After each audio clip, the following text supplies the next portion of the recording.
This is Tayagram reporting for the Real News Network in Greensboro, Maryland. A white woman called the police on two black teens playing. It resulted in the young man's death. And now there's talk of a police cover-up. This is a video of an arrest of a 16-year-old African-American boy in Greensboro, Maryland. To many in the small town on Maryland's Lower Eastern Shore, the takedown of the juvenile, captured on cell phone, represents how policing has changed in the tight-knit community since city leaders decided to embrace proactive policing. It wasn't until this council came and members of this council said things of the nature, we need police that'll be tougher on the community, tougher on the citizen. Police would not comment on the video or why the 16-year-old juvenile was taken to the ground. But to the friends of Anton Black, another young man who actually died during an arrest here, the video is yet another painful reminder of how law enforcement not only alienates the black community, but can have tragic consequences when community input is ignored. He landed a part in the movie. Of course, they killed him, took his life, so he won't be in that. But we used to practice his lines and things with him. And he was going back and forth to New York on his own, 18, for different events. You know what I mean? For commercials and stuff like that. He was really moving. And he came home to visit his mother here, and they took his life. Anton's story begins in September when the high school football star and track champion made a decision that for most would be inconsequential. He decided to take a walk to the park. He was joined by a 12-year-old family friend, a cousin through marriage. But police say a white woman called 911 and accused Anton of abducting him, an accusation his family characterizes as absurd.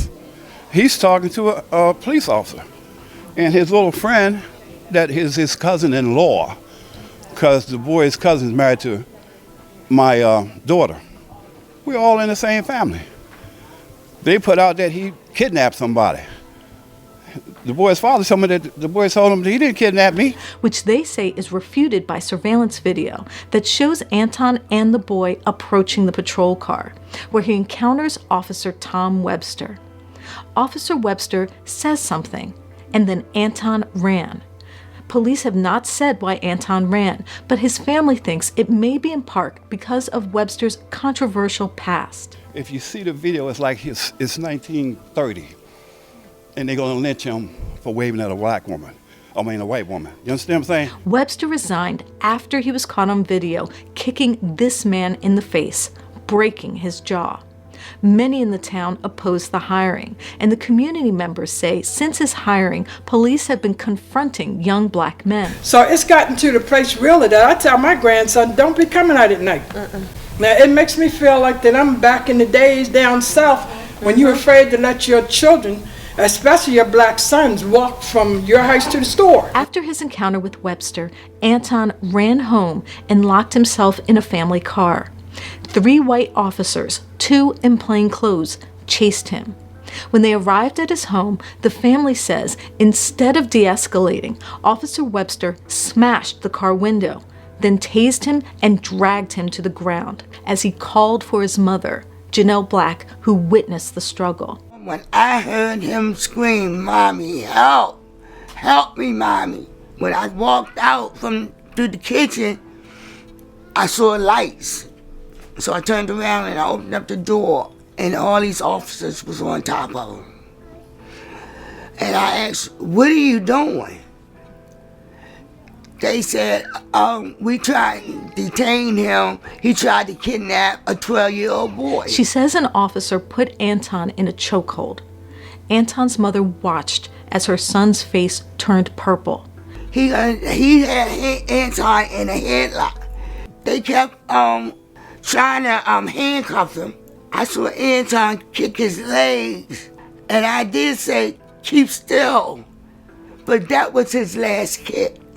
She saw his head drop forward, then saw officers suddenly scramble to get her son out of handcuffs.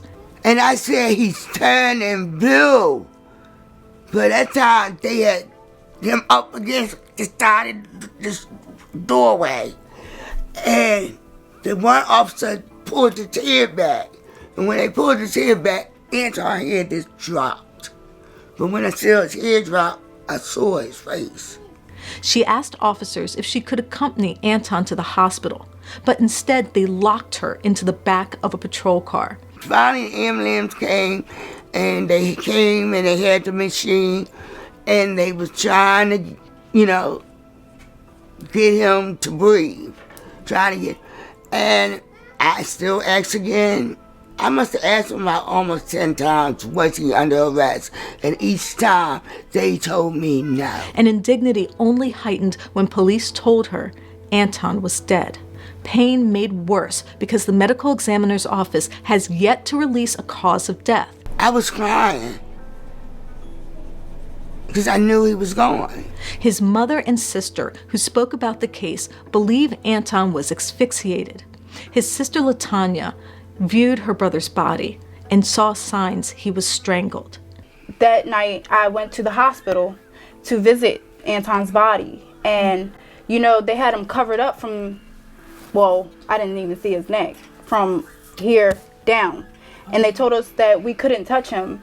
But I did notice that his eyes, the white part of his eyeball, was red. Bloodshot. And I know this for a fact that if you strangle someone long enough, them vessels gonna blow. So that was a main key that I could never forget. But the medical examiner's office will not comment and says the investigation is still ongoing, despite the fact that details have been leaked to the press that Anton's body had no signs of injury. But the silence of city officials has not stopped the community from fighting back.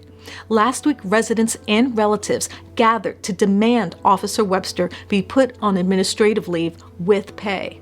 And while they waited for the council's decision, residents also shared stories of how the town had changed and the wounds of neglect that remain unhealed. It's just not right. It's not right what they did to him. He did not deserve that. And then they lied about the reason why they stopped him in the first place, which is ridiculous. His family knew it was a lie from the beginning because we know him. I didn't have to hang out with him every day to know my brother. I know my brother. And I knew my brother would never harm any child for any reason. Emotions spilled over, fueled by the inequities and political marginalization not uncommon on Maryland's lower eastern shore. Growing up, I was always so insecure about being black. It was always, the white people get worshipped. Even the white females, I want to be like them. But being black is such a privilege, and it's such an amazing thing to be, and I've really grown into that. So it's sad to see our young men and our young women being treated the way they are, being killed and not being returned back to their homes and everything. Residents described the city shifting from community building to aggressive policing and a crime crackdown, a shift that estranged the black community and perhaps precipitated the fear that prompted Anton to flee. We had officers that cared, that were invested.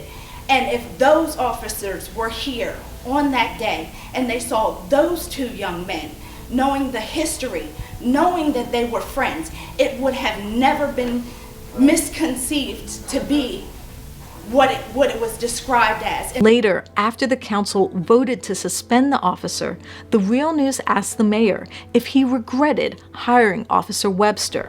There was concern about the hiring of this officer. People said he shouldn't have been hired. How do you respond?